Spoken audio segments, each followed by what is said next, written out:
Hello, everybody. This is the meeting of the City of Harbor Springs, Michigan Planning Commission. Today is Thursday, January 23rd, 2025, at 30 p.m. local time. And let's bring the meeting to order. Feel free to roll call. Bill Mulder. Here. Barry Leskart. Here. Michael Behrman. Here. Bob Buckner. Here. Vanessa Warren. Here. Kenny Stewart. Here. Tony Johnson. Here. Skip Everett. Here. Mark Bidet. Here. Annika Alonso. Here. We have a forum. All right, first thing on the agenda, I believe, is approval of the minutes. We have two sets of minutes. The first is from December 19th, 2024. Anybody have any corrections or additions? I move that we approve the minutes of December 19, 2024. I'll second. There's a motion and a second. Any discussion? All right, all in favor, please say aye. Aye. Opposed, nay. All right, minutes are approved. Next minutes are Thursday, January 9th. That was our organizational meeting. And anybody have any corrections or additions to those?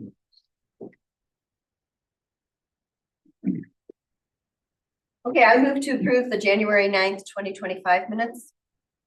There's a motion. Is there a second? I'll second that. Motion and a second. Any other discussion? Okay. All in favor, please say aye. Aye. Opposed, say nay. Those minutes are approved. All right, next thing on the agenda is a public comment regarding anything that's not on tonight's agenda. And the only thing on tonight's agenda is really zoning. Any thoughts for the planning commission from folks online or in the room?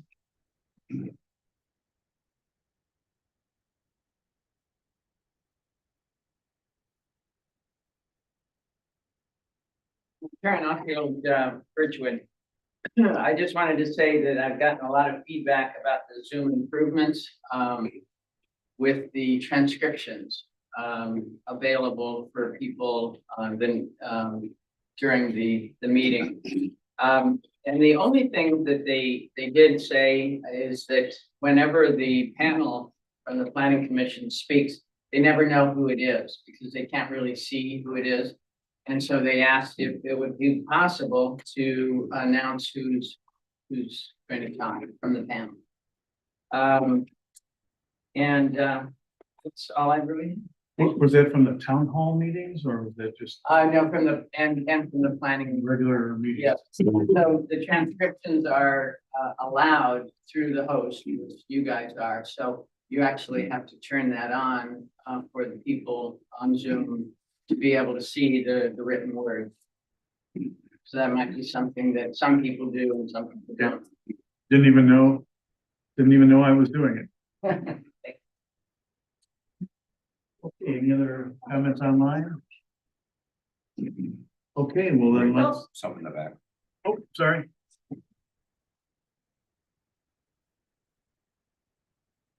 Hi. Lisa Morris, 7997 South Lakeshore Drive over in the township. Has anybody read the letters to the editor in the latest Harbor Light? Okay, there's one that says many undesirable things, cries to the council to slow down and allow residents to become informed is again falling on deaf ears. Help Mike Kilborn. So even though there were letters sent to every address, and we have the open meetings, people are still saying you're not listening and not hearing people. So since we know this person reads the Harbor Light, because they wrote a letter, okay, we probably should post the schedule of open houses and town halls in the next issue. I think after that, there's probably only 2 or 3 that are left. Okay, but let's quell this, nip it in the bud. Okay.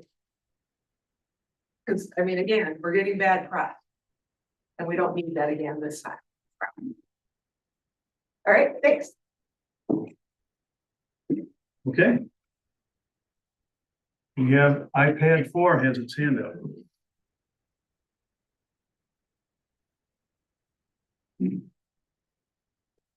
iPad 4, can you please unmute?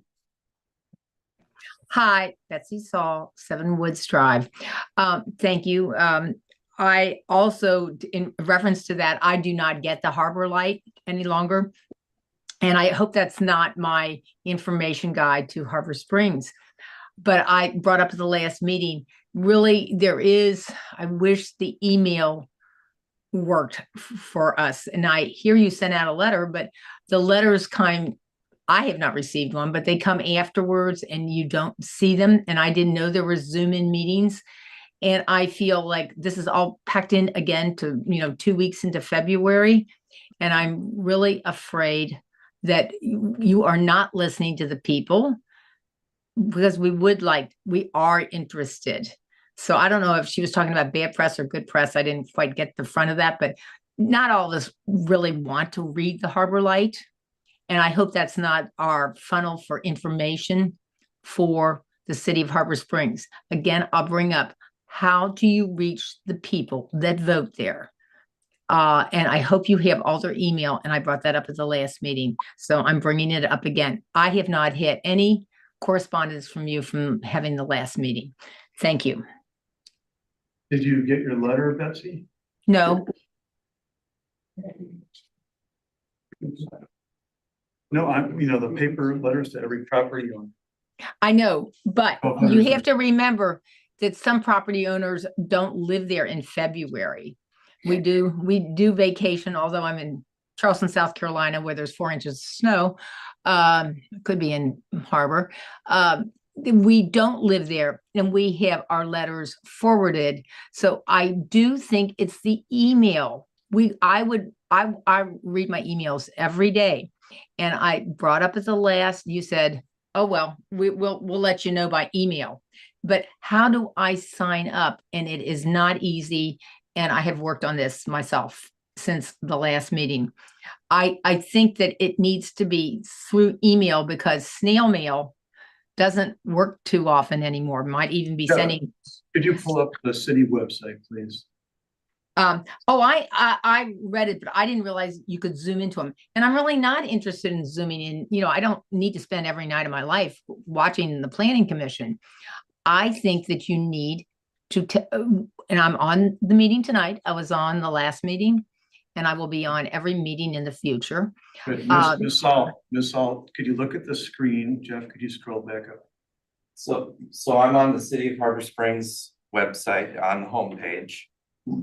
And if you scroll down to the bottom of the page, I don't know if you can see my mouse cursor, but right in the middle of the page, right above the phone numbers, there's a sign up here to receive meeting notices. Also on the top. It's It's the very first thing. Big red letters. Okay, so I should go on to, I'll ask you the question. I should go on to and scroll down, and then I have to say that I want to receive notices. Is it by snail mail or email? It's email. This is how you sign up for email. So anytime we have a public meeting and a packet goes out and an agenda goes out, any public notices, they're all sent out via this email blast. But that is something that people have to sign up for, because we can't guess people's email addresses. We Okay. just don't write them unless we're told. I appreciate that. And I hope that we can just all work together. Thank you. Likewise, thank you. Okay, any other comments? Good. All right, well, let's get to the agenda then. First thing on the agenda is a presentation from the town hall listening sessions, just for the record. And I think, looking at people in this room, almost everybody's heard this at least once or twice. So we're going to move pretty quickly and just get it up the record for those who are going to watch this after the fact. And then we'll get into our discussion. With that, is this the first page here? So the question is, why consider updating our zoning code in the first place? The zoning code that was in place for about 5 months was repealed by the voters. The old zoning code was put back into effect. And so why consider updating it? And the reasons are to anticipate the future needs of Harbor Springs residents, to improve clarity and usability for residents and staff, to reduce bureaucratic processes and costs for residents, sync with the city's master plan, goals, and future land use map. And the zoning code has significant gaps and risks. And in terms of gaps and risks, here are ones that have been identified. The first is that adult-oriented businesses would be, can be allowed in the central business district by special land use approval. Mobile homes are a type of housing that is allowed in R1B, R1C, and R2 residential districts by special land use. Rooming houses are a special land use in the R1C residential district. And then single-family homes are allowed in the mobile home park district. Shipping containers as a construction method or for storage are not prohibited. And there's no hard limit for building height in the CBD because rooftop elevator and stairway housings are unlimited. We do not have architectural standards for downtown buildings. Some modern business types weren't envisioned and don't have permissions for them. Pretty common things like brew pubs and tasting rooms now. There's one sentence about floodplain protections for residents. And there's a lot more wording in the city code citing 1981 maps. There's no shoreline protection requirements, no up-to-date dark sky lighting standards. Front porch requests are common with the zoning board of appeals. It is if a person wants to expand their front porch and their home is pretty close to the front setback line today, they're unable to expand the front porch as much as they might wish to without special approval by the ZBA.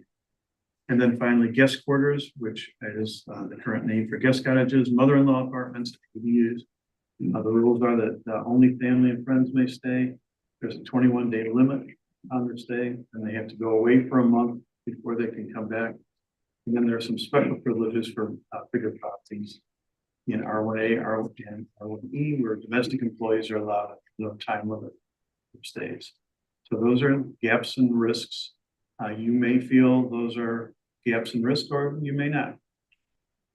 And then the question is, why consider updating now? The way I feel about it is the gaps and risks can be addressed, maybe should be addressed. Knowledge of zoning issues and engagement in the community is very high. And it's likely to be a, let's call it a 6 to a 15-month cycle, potentially from, while considering all these steps in the process. Then I'm hearing residents are fed up and they expect us all to come up with a good solution. And I believe a good solution is quite possible. So that sets the stage for why update the zoning code. And I think the planning commission is at kind of a crossroads here. It could be time to make a go, no-go decision on whether or not we want to continue to develop some recommendations for updates. And so that's where I'd like to get planning commission's ideas about what you've heard in the listening sessions and the open houses and all your inputs and sources. You feel that we ought to proceed with developing updates to the zoning.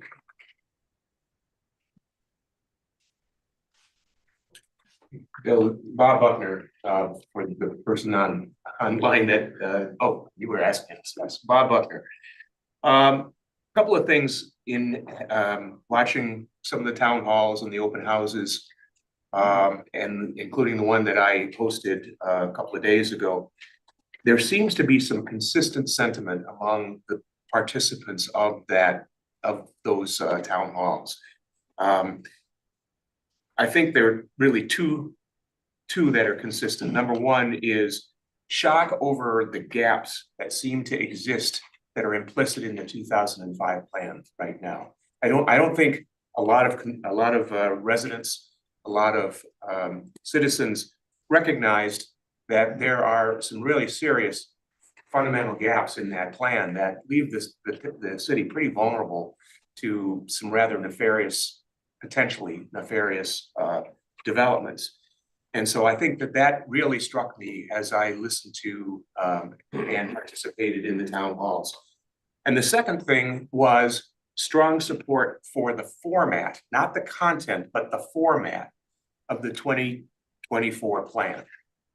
We can all debate whether or not the content of the 2024 plan is appropriate or not, whether or not the issue should be by right, or whether there should be special approval process. But if you have taken the opportunity to look at the 2024 plan and the matrix that spells out what can be allowed in a particular zoning district, it's very elegant compared to the 2005 plan that is currently in place right now. So those are the two things, Bill, that I think we need to really be focusing on. And I think if we're going to move forward, we should be moving forward on those two things first. Good. Hi, this is Michael Behrman from Planning Commission, also representative from City Council. To note what Bob said, that was definitely true at the session I attended. Another aspect that I thought was consensus was looking at the number of zoning districts and doing that with an eye of caution. Perhaps 9 was too little, and some zoning districts, some folks thought some zoning districts had some unique characteristics that they should retain their current zoning status. But I think overall, we talked about one street that was roughly a quarter mile long that was in 4 zoning districts. And so examining that, the number of districts seemed to be a consensus. However, doing it with a cautious eye is what I took out of the session that I was at. Sure, if you're one, you have a comment. I don't think that's.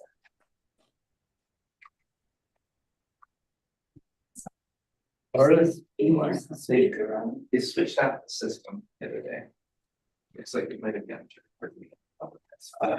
The red light was on, but It's on now. well, I'm not repeating. Yes, I haven't got one said. Brilliant. This is Vanessa. Now it's on. I concur. That's what I was hearing at the meetings. People felt that it was easier to read. They would like us to look at some certain things like zoning districts but that's why we started it in the first place, was those gaps. And they're still there. And we felt that there were some future needs with climate resiliency and really nothing to do with, just trying to keep up with the times and try to close up those gaps. And I think that there can still be consensus. So I think it's still important work.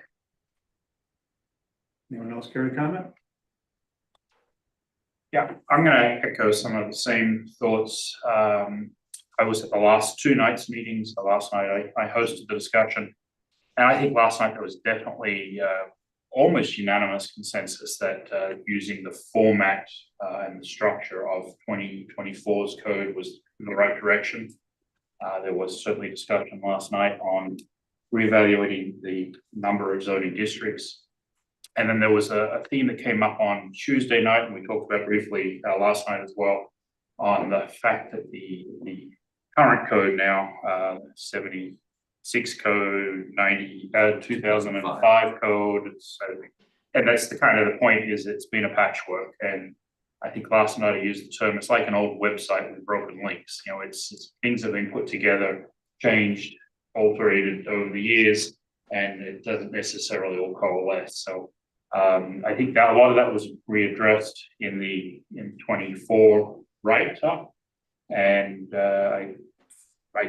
my take from last night was there was absolute consensus in the room to use that as the basis and make adjustments from there.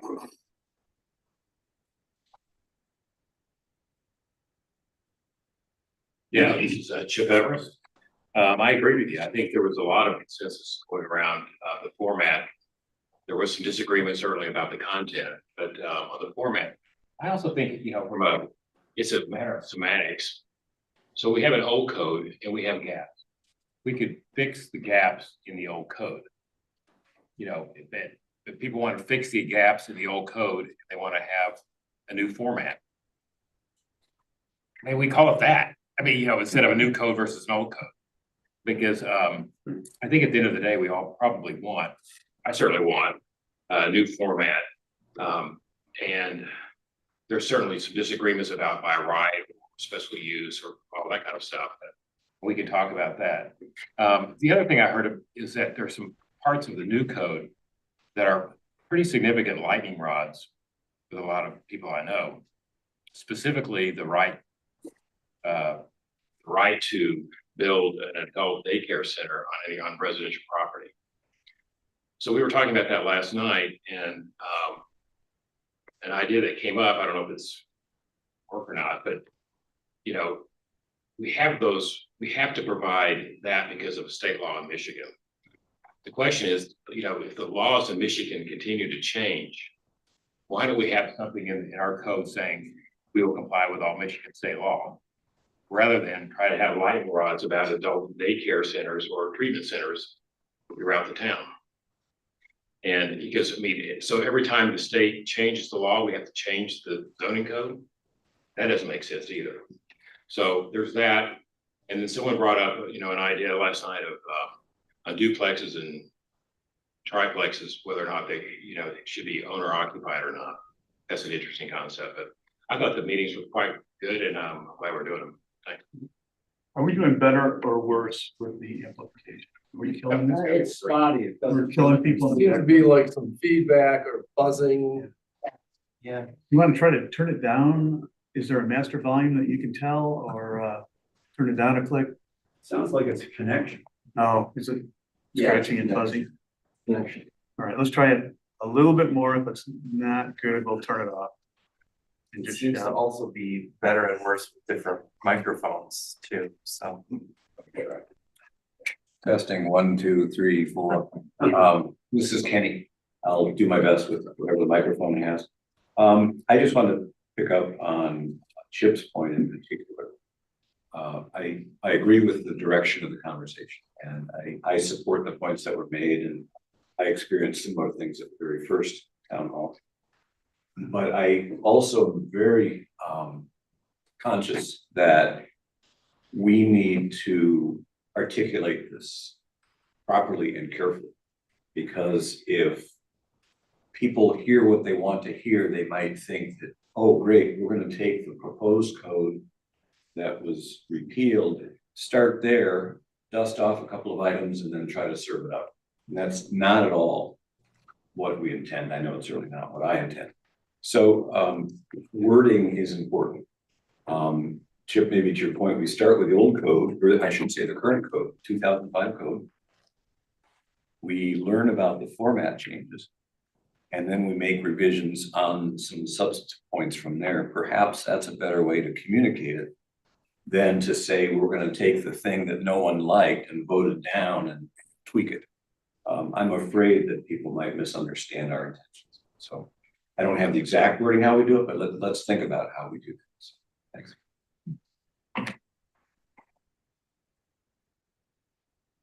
I can stereo. This was bad. I want to follow up on what Vanessa said earlier. Oh, this is Mark, by the way. You know, because when we started this whole process, you know, it's for a lot of reasons we're talking about. We went through many steps. We looked at everything very thoroughly. We looked at it within our subcommittee. We brought everything back to the planning commission. talked about it, went back and forth, and, you know, the entire planning commission made these decisions to end up with the ordinance that was appealed, which was appealed. But going through that process was very valuable, because working with John and, you know, in working within the professional planning venue, we were able to look at the gaps that are in the old original patchwork ordinance. And a lot of that stuff got sorted out. It's already been sorted. There are issues within there, without a doubt, but a lot of work went into getting to the form it's in now. And by form, I also do mean some of the content, because a lot of the words, phrasing, and things like that that were used in the old ordinance aren't relevant today. They're gaps. They're risks that the city should not have to endure. And so a lot of this work has been done. So I suggest that, you know, in the meeting I was at too, you know, it was very clear that people were very receptive to the new format. But instead of redoing a lot of work that was already done as far as really tightening up these things, I think it would be time well spent for the planning commission to go through the steps that we already went through in the past, working with John and having them, you know, fine tune stuff. We give them assignments, they come back with it. We work this back and forth thing, back and forth, back and forth. And I don't think you have to redo that whole process again. I think that would be money not well spent. I think they did a great job the first time. Some of the content has caused some issues, which we're happy, you know, we intend to relook at these things, make adjustments, not just dust it off and throw it back up again. But I think there's a lot of work that's already been done that's in there. And I think maybe a deep dive into that with John in a workshop setting or next planning commission or something like that would be time really well spent. Because we did go through this for numerous meetings to modernize what we already have. As far as the content, we can look at that, absolutely. But I don't want to throw the baby out with the bathwater here, to be quite candid. Thank you. Barry, any thoughts? Yeah, so, I mean, I obviously agree with Bob. I agree that basically, you know, we spent 3.5 years kind of creating code, coming up with code, and kind of reformatting everything. And I feel like that, you know, as Mark said, that, you know, just throwing it out and starting from the beginning, from the 2005 code, would kind of be a disservice to everybody for the fact that so much time and effort went into it. I think that, you know, getting the feedback from the public, I think was a great start to figure out exactly what issues everybody is having. And I feel like working with those issues within the 2004 code and kind of fine tuning and, you know, listening to everybody and seeing what we could do to clear that up would be kind of a good start to move forward. I mean, like I said, so, you know, over 3 years of time and effort put into it, if put in another 3 years, it's just, it seems like that, you know, we're with the city that we're trying to accomplish, and sitting on this for, like I said, another, you know, multiple years is just not doing anybody any good. Just to clarify, I'm not in favor of starting with the current zoning code and doing the whole process over. What I was referring to is how do we communicate it so that people understand what we're doing? And starting with the format that was worked on for so many years is the right place to go. We're learning about some key issues, key elements that we need to correct.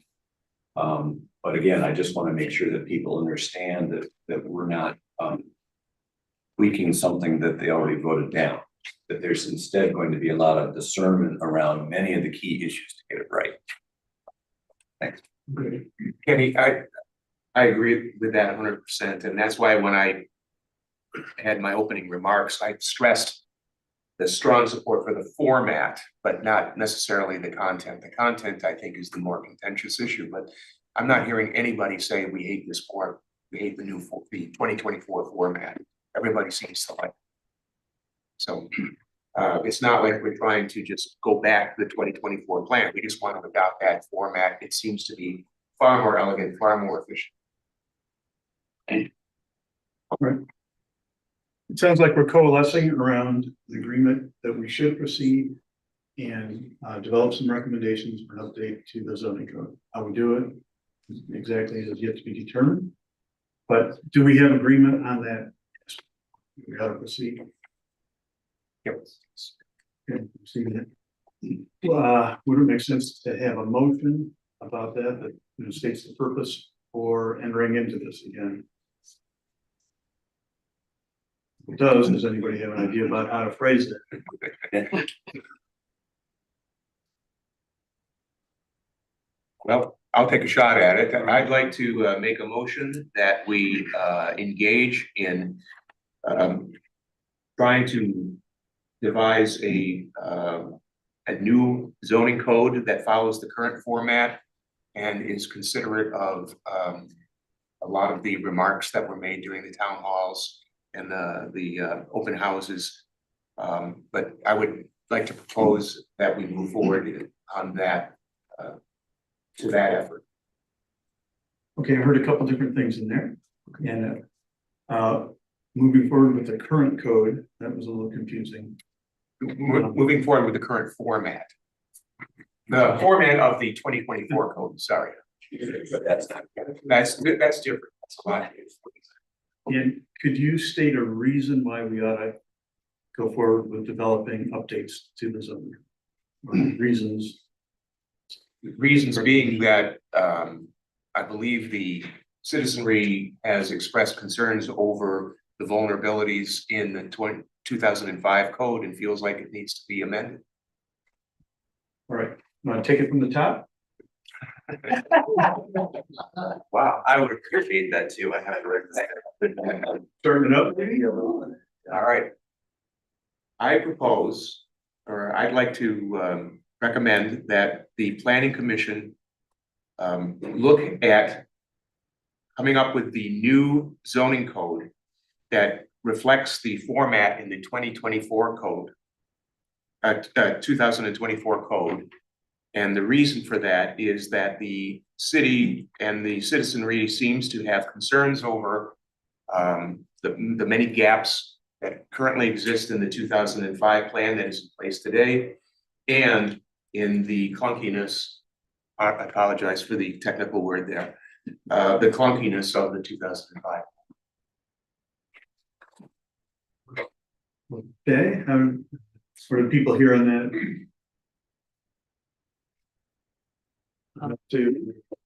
John, may I ask you a question? Yeah.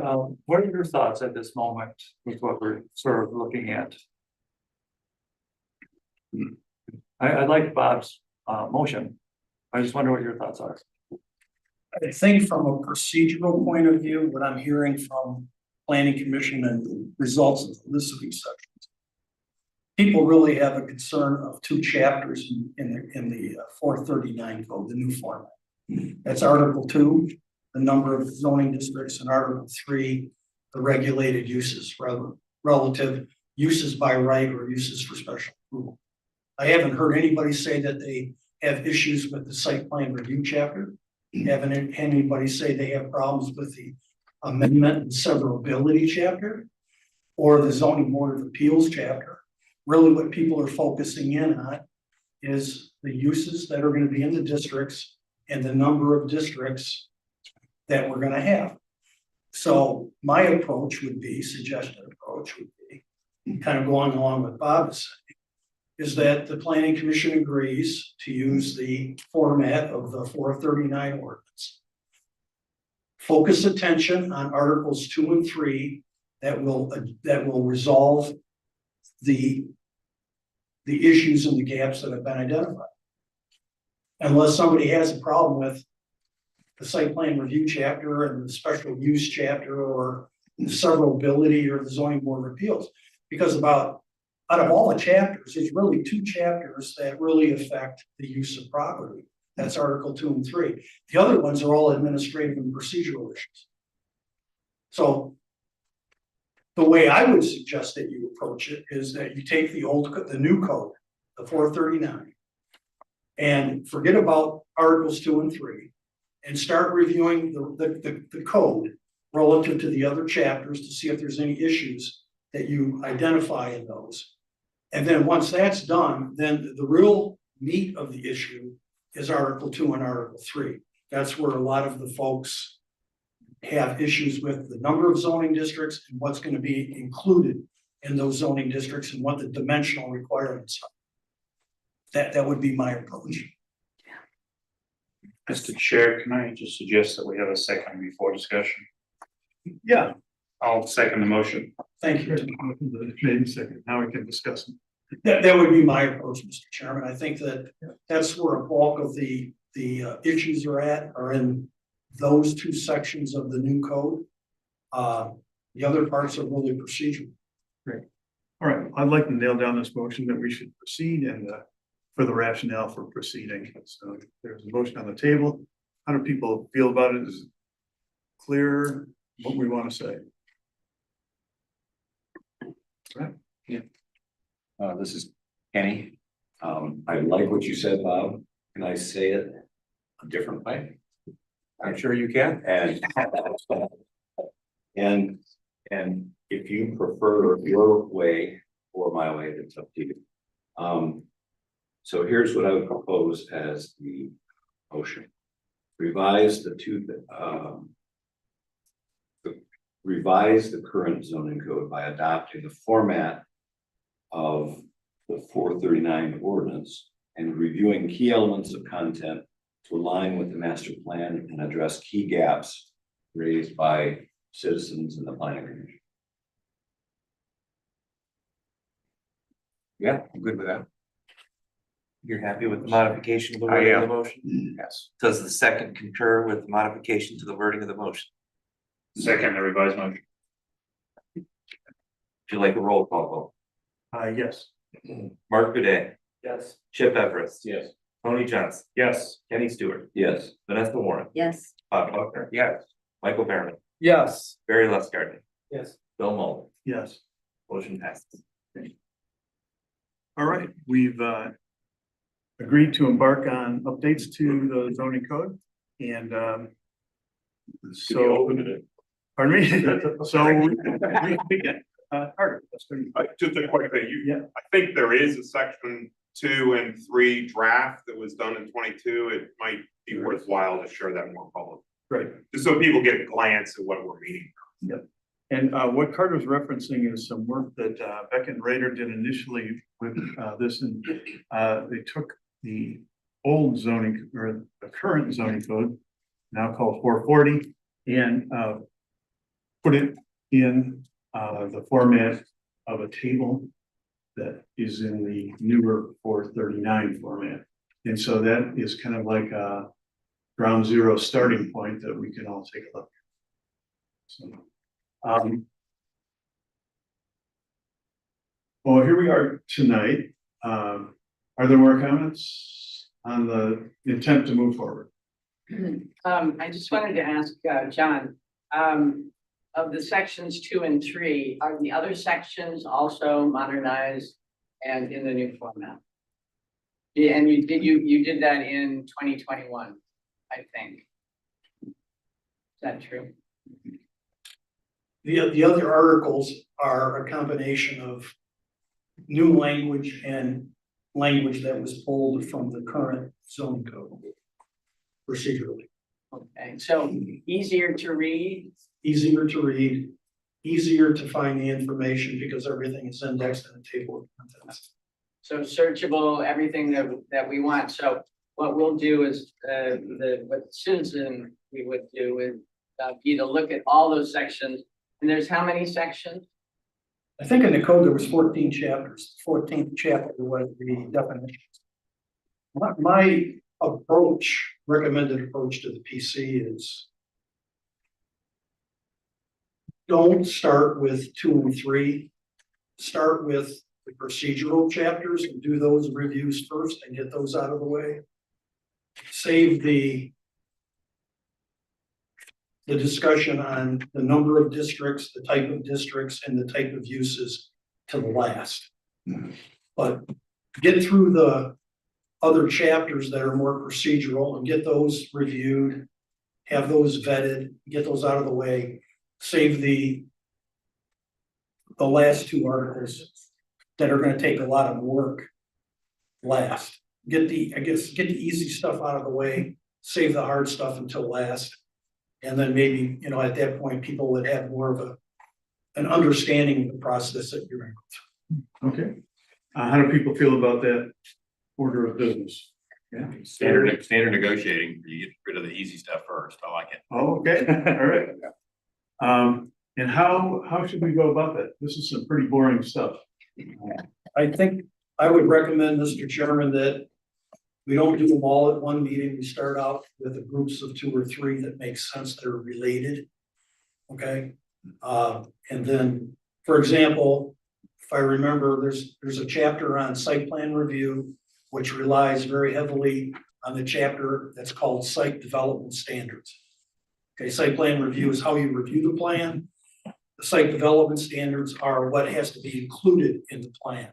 So those 2 chapters should be reviewed concurrently. Then there's chapters at the end, like the responsibilities of the zoning administrator, the responsibilities of the zoning board of appeals could be reviewed together. Okay, so they when you review them together, they make more sense. So like it, you know, it would be awful difficult for the PC to try to handle 7 articles. The way I would suggest doing it is we map out what articles we're going to review in advance, and then publish or have those articles on the website in advance for the community to review as well. So when you have your PC meeting, you've got an exchange of dialogue between both groups. Okay. All right. And how do you envision an actual review proceeding in a meeting? The review would be that you could either do it either way. You could either open it up and have the audience issue their comments, or the planning commission can go through their review first. And maybe that's the preferable way, because maybe some of the questions that you ask and resolve would be the same questions that the audience would ask. But there needs to be a balance between the planning commission's review and response, and then allowing the audience to give their input. My suggestion would be that, like I said, let's say at the February meeting, you're going to review articles 7 and 8. I would publish those on the website in advance, a couple of weeks. So people that are interested can review and comment on them. So when you have your meeting, everybody's got the same information and everybody can have that conversation together. And do you envision leading us through them? As I do, yes, I'll go through it and answer questions as questions come up. Yeah, that'd be. And just thinking about the pace, we have 2 meetings scheduled in February, and 2 in March reserved. Does that keep us on pace, or will that be too slow? Actually, I think it would be too fast. Okay, I think to give everybody time to review and comment I would recommend that we take a couple of articles every month for the next 3 months. Save articles 2 and 3 until we get into April, maybe May. When more people are back in town. So I'm just learning from what we've been through, that even though the meetings are held on Zoom, even though that people get letters about when you're meeting, I think it would be appropriate for the last 2 articles, which seem to have the most issues that the community is interested in, that those be last, and those be towards the very end of the process, when people are starting to come back into the community, they can come physically to the meetings and participate. That would be my, if you can do 2 to 3 articles a month, you're doing real well. And yet we do have a good head start. You do. You know, these had been reviewed by at least 5 of the 9 members, and Wordsmith and. Yeah, and I think if we do them in clumps, like I recommend, that makes sense. You can get through them faster because you can see how they relate to each other. But you know, the ones that people really focus on is what are you gonna do with my property? And what are the uses that are in the district? And that can be those could be a couple of sessions. That's why I recommend at the end, get the procedural stuff out of the way. Save the hard stuff until last, where you may have to have a couple of meetings, maybe a special meeting or two. Everybody rolls up their sleeves and we have those discussions. Any reactions to that from the planning commission? Chip? I certainly like that. This does allow for input on the hard stuff At the end. at the end.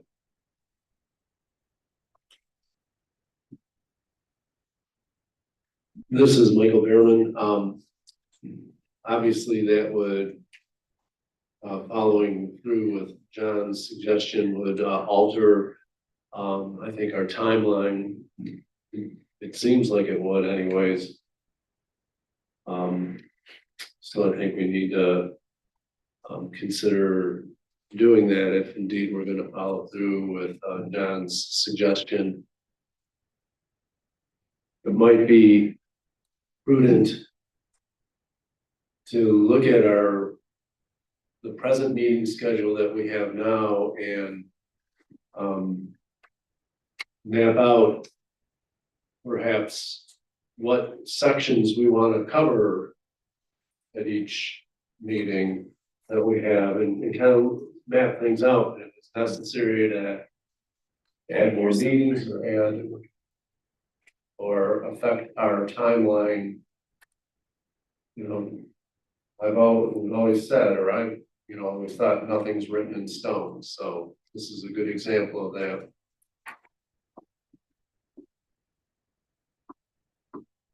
So I have I guess a question here. So some of these articles or sections of the code, excuse me, have already, a redraft has already been done.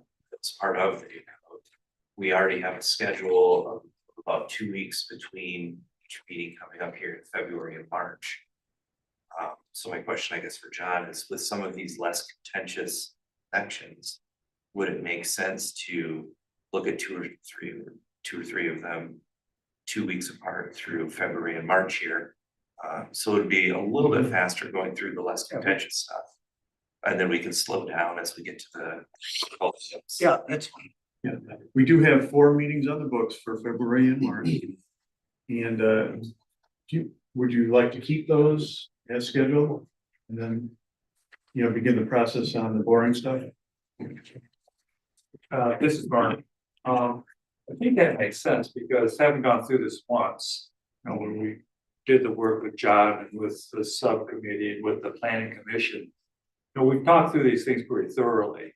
The new members, you'll have to read and get up to speed on this stuff as will the community. We can target that. I sort of like what Jeff was saying, that if it doesn't work, if it's too much, we just pull back and adjust the schedule. But this stuff is pretty, as John said, this is administrative. And they are tied together, and this sort of like the minutia, really, how zoning really works. I think it'd be very beneficial for the community to read these and understand how this all comes together. So I like this approach, actually. It makes sense to really understand the base, the foundation of it before you get into the more subjective things, if you will. Any other thoughts? I'm thinking, Mr. Chairman, at the February 6th meeting, I think the PC could take a look at Article 11, which is the Zoning Board of Appeals. Article 12 is administration and enforcement. Article 13 is amendments and severability. So those are 3 articles. They're all administrative. Actually, the Zoning Board of Appeals is actually part of the state statute. So I mean, a lot of we can't deviate from it. But those 3 articles you could review at the February 6th meeting. And then what's the next one? February 20th. I would recommend that we take a look at Article 7, which is a little bit more detailed, which is supplemental use regulations. And then after that, we would take a look at Article 8, which is site plan review. On the 20th or another date. The next date would be, So Article 7's all by itself on the 20th. yes. The next date is what? March 6th. Okay, March 6th. I would recommend that we take a look at Article 8, which is site plan review, in conjunction with Article 6, which is site development standards. For the audience, Article 8 site plan review is how the planning commission reviews the site plan and gives them what actions they have to take. But Article 6 is parking requirements, bicycle parking, non-motorized transportation, exterior lighting, stormwater management, and rooftop decks, but they go together. Okay. So then we would want to take a look at March 20th. Big section of the ordinance is Article 5, which is general provisions.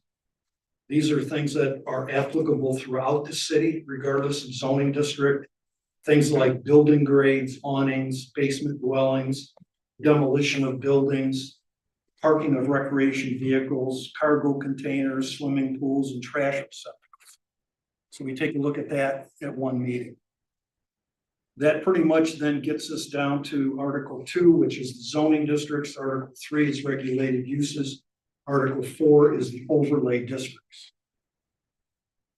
I'd focus on Article 4 first, which is the floodplain, the downtown overlay, shoreline protection strip, the agricultural overlay, and the Bay Street overlay. At least go through those. A couple of those may be put in abeyance until we get into Article 2 and Article 3, which would be last.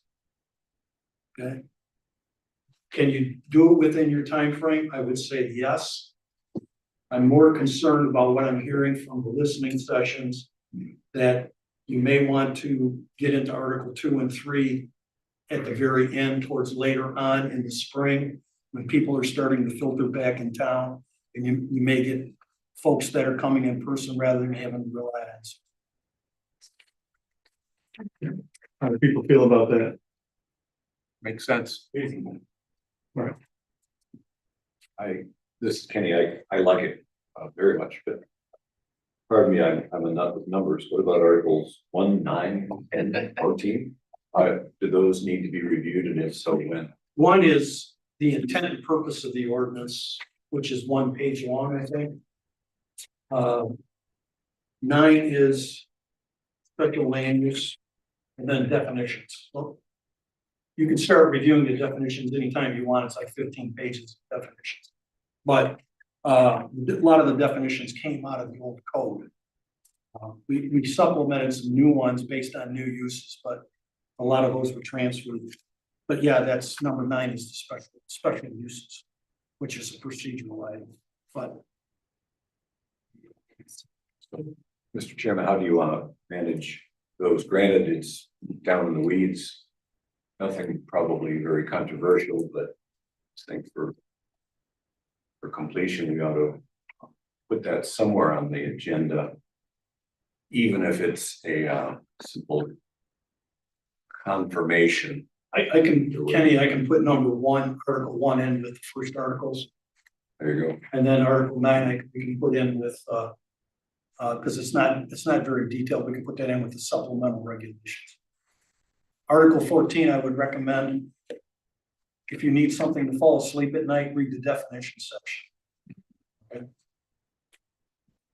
So is it safe to say that through March, we could get through the sort of stuff that's, you know, I don't want to say mundane, but those articles. Trust me, those articles are. It sounds like we can kind of get those covered through our March meetings that are presently our February and March meetings. It sounds like we have 4 meetings, and it's kind of 2 to 3 a meeting. It sounds like, and then for Articles 2 and 3 and the overlay districts, when would we start tackling those? Sounds like April. Sounds like April, yes, End of April. end of April. With a carryover, if we really, if needed, into May. But I think that once you get through all that, then you go through the adoption process, which would happen late May and June, when I would think that most of the seasonal people are, fair number of them are back in town. I have a question. So I've not been through any of the article reviews in the past. What are the logistics associated with that? How does that work? Well, a lot of it's text driven, so everybody reviews it and people may want to wordsmith it. And that's where a lot of the detail comes in.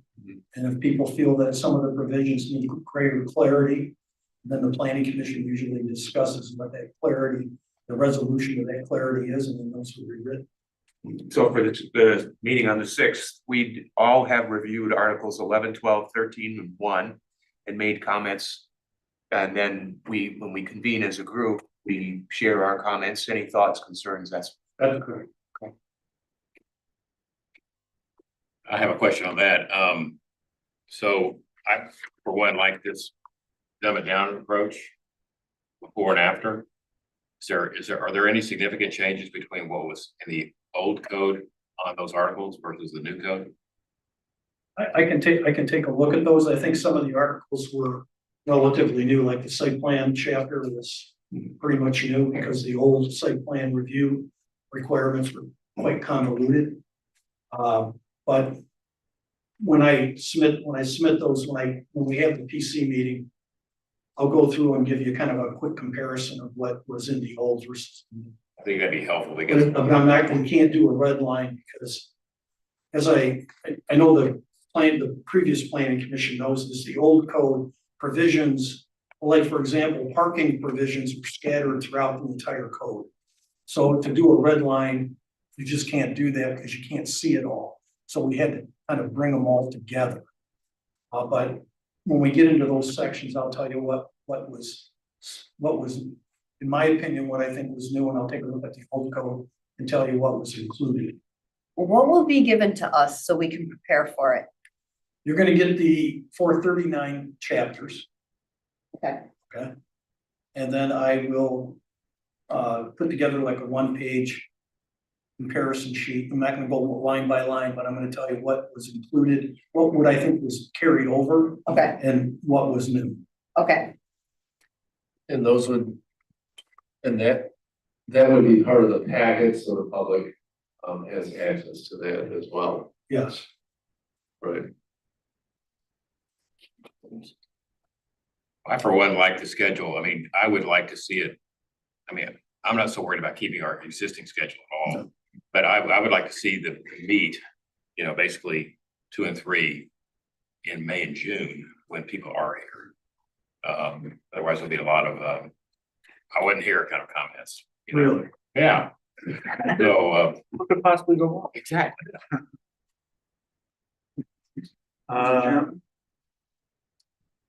Let's go to the audience. Any thoughts? Not mentioned is Article 10, plan development. I'd like you to consider that. My read of it says that a plan development can, the primary purpose of a plan development can be increasing density. As I understand it, in my reading, it accepts almost the entire code. So it really, and I've already provided my analysis to the city, but it hasn't worked its way to. Okay, well, we don't have to get into working on it yet. But where would you put Article 10? I'll take a look at the schedule and Jeff, I'm kind of doing it real quick, but it'll be in here. So the main point is we'll do it. We will. Oh, okay. Every article will be reviewed. All right. All right. I agree. I think the schedule feels good. The proposed schedule feels good.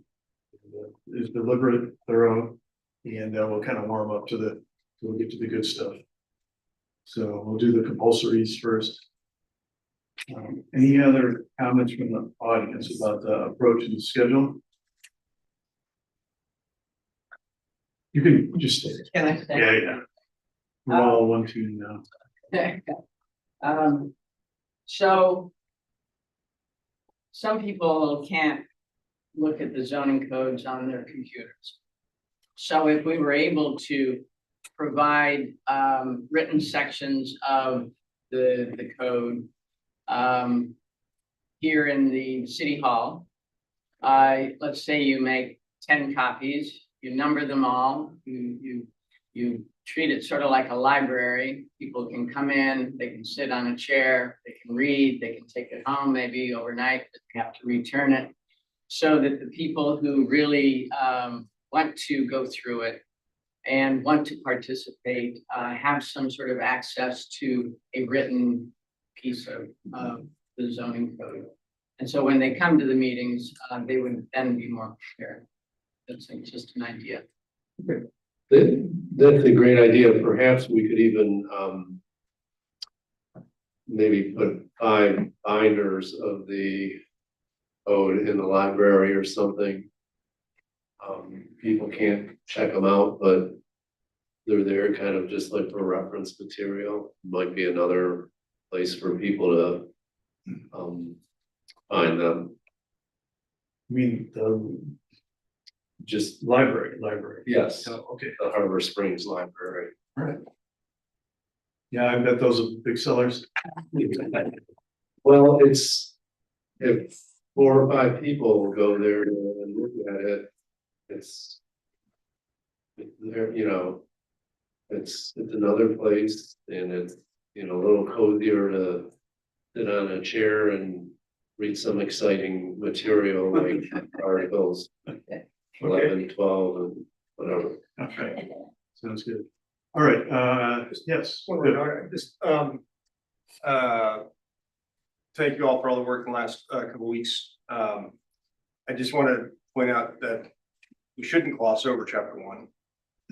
The intent and purpose speaks to me very much about the why, which is where a lot of this comes from. And the intent and purpose needs to be clarified. I, for one, have learned a ton in these sessions and in speaking to people. Format being one thing, these out-of-date rules, absolutely, it looks like a lot needs to change, and it's exciting that a fresh start is going to be undertaken to do that. However, I think there are still questions that remain about the ultimate intent and purpose. I would ask that in the review, and I think what Chip showed in the sort of dumbed down version of being able to look at before, after, and maybe a why section would be helpful. And in particular, I would submit that would be very helpful to know which of the items that are being considered are important considerations for any RRC advisement or guidance. And I think that'd be helpful for the community to know. Good. We've been at the last 3 meetings, and my sense of them are that there's a line of communication that could be added that hasn't been in place yet. Something like each one of you assigned to a different section and be the point person for that section with anybody in the community that wants to talk to you, details associated with those sections. Another avenue may be a request that specific objections or comments on a section be directed to the city, so you guys can take written documentation and argument and compare it with the section that's going to be at issue. I think that would help everybody, both the people who are concerned about the impact of the zoning and those of you who are concerned about the impact. So cleaning up the line of communication may be very helpful to you in doing your job. All right, any other thoughts tonight? Mr. Chair, if I can chime in, I think it's important that we keep detailed discussion of the zoning code and chapters at public meetings during the Comply with the Open Meetings Act. And when you, yes, of course, and what set off your alarm bells on that? Well, if individuals are discussing things with specific people on the planning commission, then that planning commission member is voting and making decisions at the meeting based on information that the rest of the planning commission members are not aware of. So if we're having detailed discussions about specific things and changes that we're making to the code, that should take place here at this meeting. Caution taken. I understand the Open Meetings Act prohibits a certain number of you meeting together, not in public. I'm only talking about the way for the public to communicate with you, one member, so that one member can be immersed in the argument by whoever has an objection. And then in a public meeting can share that with all of you. In addition, say, with those who may in fact want to be at one of those meetings to be able to answer. The idea is to get accurate information to be helpful to end up with a code that as many people as possible can agree. We always use our zoning administrator, Jeff, as our point of contact for all, suggestions and emails and calls, questions. And we should keep that. That's the safest and most effective way. And then let's think some more about, do we want to assign a section to a particular, no, okay. All right, I see consensus. Okay. Yes. Audrey Chapman, 120 East Summit Street. I think it's a great idea to take these sections and assign them to separate meetings. I think it's a wonderful approach. The concern that I have is that I've heard it a few times here tonight, is that we're gonna wait till more of the people are back in town so that they can have a say at a meeting. Be careful of the precedent that you're setting. Those of us that live here year round and stay involved need to know that our city government and the people that we have elected and approved to represent us can conduct government business all year round, not just when some of the people come back in May and June. It's not fair. That's not how a city government works. Thank you. Yeah, I would agree that we were doing an artificial delay, but from what I see from the schedule, it looks like it would be a natural flow. It would be meeting. We set a good foundation. And I agree, but it shouldn't be because we're waiting for people to get back to town. Point taken. Carol Winter, 141 Snyder Street, full-time resident, registered voter. I completely agree with Audrey. As I heard, and I've heard it, in all of the social media and everywhere else, it's all being crammed down our throats. We're out of town. We haven't heard anything about it. First of all, people have a responsibility to educate themselves. And it's gotten to the point, really, it's almost like we're going to start feeding people the information and having them sit there, and we're going to copy it and give them highlighted copies, tell them when the meetings are, where the seats are. I mean, these are all grown adults that somehow make it through life right on a daily basis, but cannot figure out how to sign into a Zoom meeting or read a paper or read the city site or the letters that they get or anything else. I mean, people have to take responsibilities for themselves. Mr. Chairman. But the other, I have the same concern because I've heard it so many times that any controversial discussion that the city's going to have, everybody wants to wait until July or August. And I think that's not. Yeah. I'm going to say something that is probably a little bit out of my lane, but I think it's something that needs to be said. In professional planning field, we're trained to identify groups, stakeholders, opponents and proponents of an issue in order to try to get to consensus. When I looked at how the vote no and vote yes campaigns come out, the vote no campaign political action committee was filed out of Toledo, Ohio. No, Yes, it the was. vote yes, yes. The vote yes. Yes. It's formed out of, excuse me, the vote yes, it's formed out of Toledo, Ohio. which tells me that that had been orchestrated by a seasonal resident. So to proceed with the process and not recognizing that some of the seasonal residents were strongly behind the vote yes repeal it would be a mistake to duplicate that again.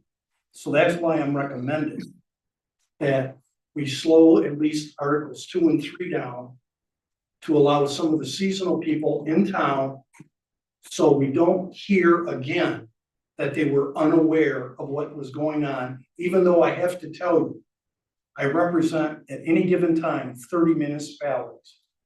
I have never seen a municipality like the city of Harbor Springs that bends over backwards to provide information to its residents. To the point where, from my perspective, it's like almost cost ineffective to the community, but they do it. And so for people to say that they're not informed, it's not that they're not informed. It's they don't want to be informed as part of the process, because that's the reason then they can say I'm opposed to it. Now, like I said, I'm a little bit out of my lane, but I've watched this from the outside. And so I've recognized that the Vote Yes campaign didn't generate from people really in the community. It generated from people that live most of the time outside of the community. So let's not make the same mistake again. Let's make sure that some of them are in town and they can sit here and they can participate in the discussion. That was the reason why I suggested the schedule. Okay. Well, the way the schedules come together, I feel like we've got a good approach. We're gonna do the basics. And by good luck and by good fortune, the important and most exciting stuff is gonna be towards the end, and we'll see when that breaks out. Let's take it month by month and we'll figure out the right pace.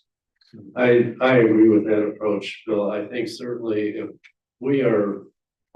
it's the end of March and we've been through the other articles and we're at the point where we're ready in April to hit Articles 2 and 3.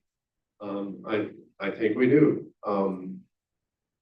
I think Planning Commission has heard certainly John's recommendations, and I think that we have the flexibility and nimbleness to adjust our pace and slow down a little bit.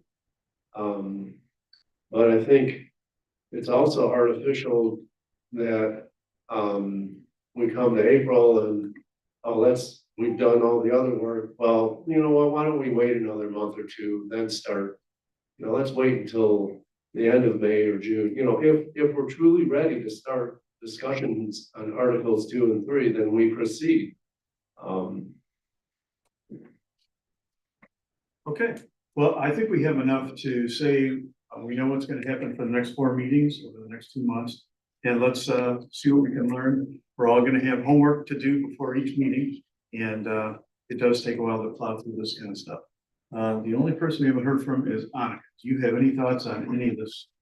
Annika is our student representative who's fully versed in zoning intricacies. Well, I haven't been to any of the town hall meetings yet. Will we get like an updated schedule that says which articles we'll be talking about? Yep, John, you wanna put that together? I'll give it to John. Yep. Yes, we will. All right, and I also want to thank Annika while we're talking about her. She put together a scheduling system for the planning commission members to sign up for the different town hall and open house sessions. And volunteered that, jumped right in, nice initiative. Way to go. Thanks, Annika. All right.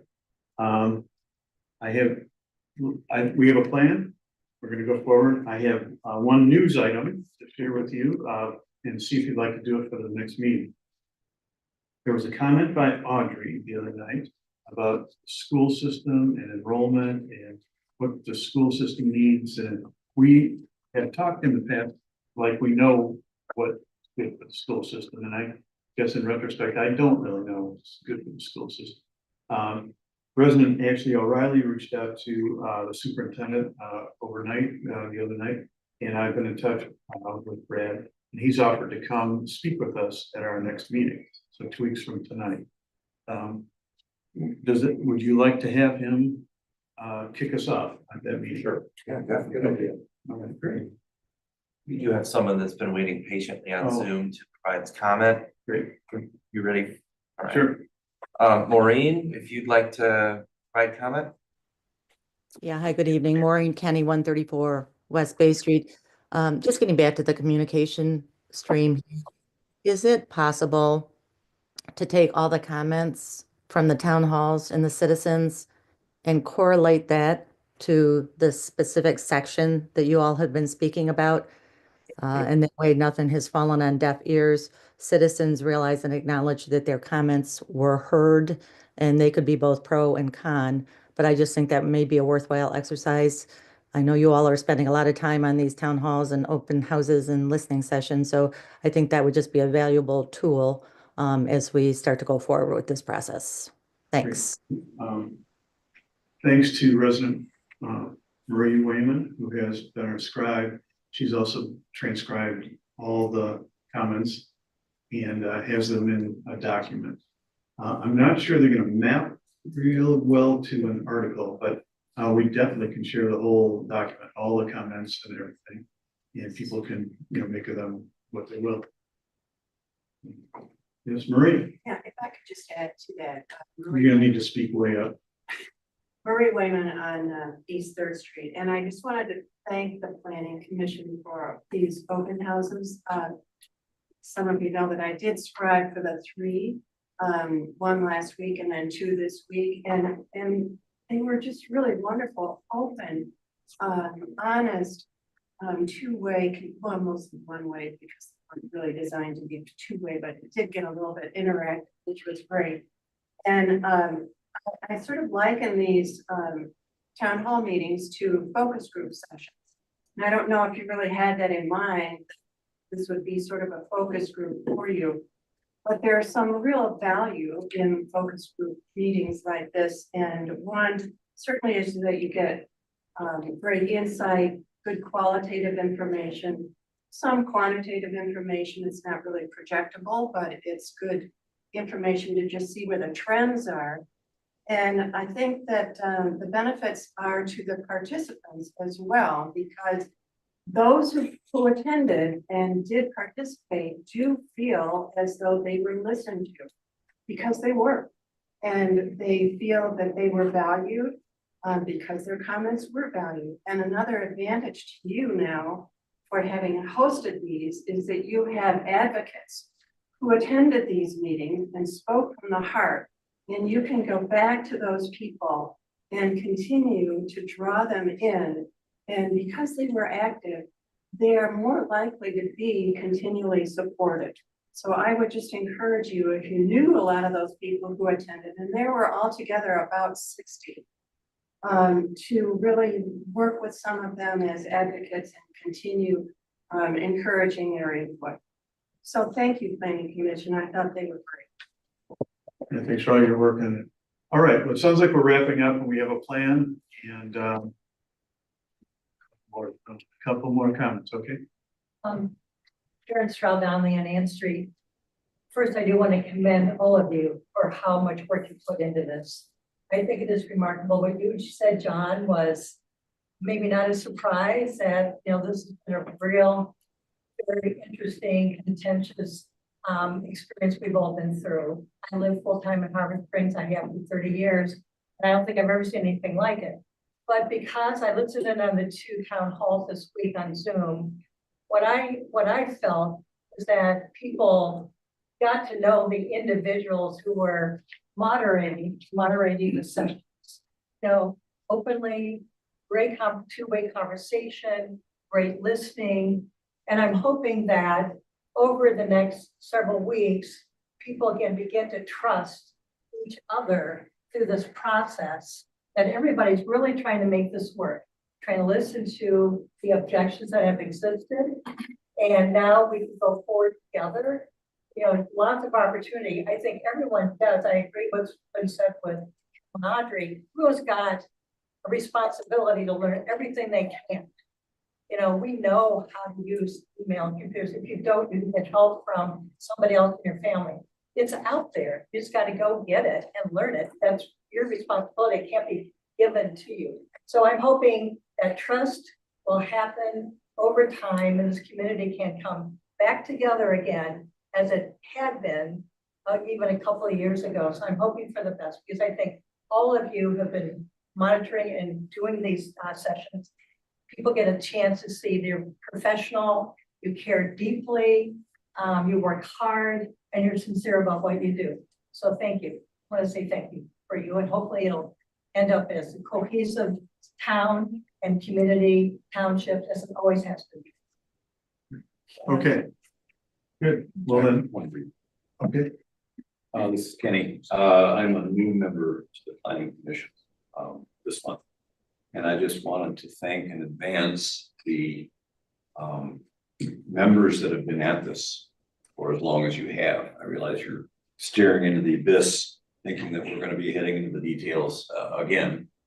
True, but I thank you for your patience. I look forward to your, experiences as we work through this as efficiently as possible. okay, great, that closes out that section of the agenda, and then we're on to the final thing, which is member comments.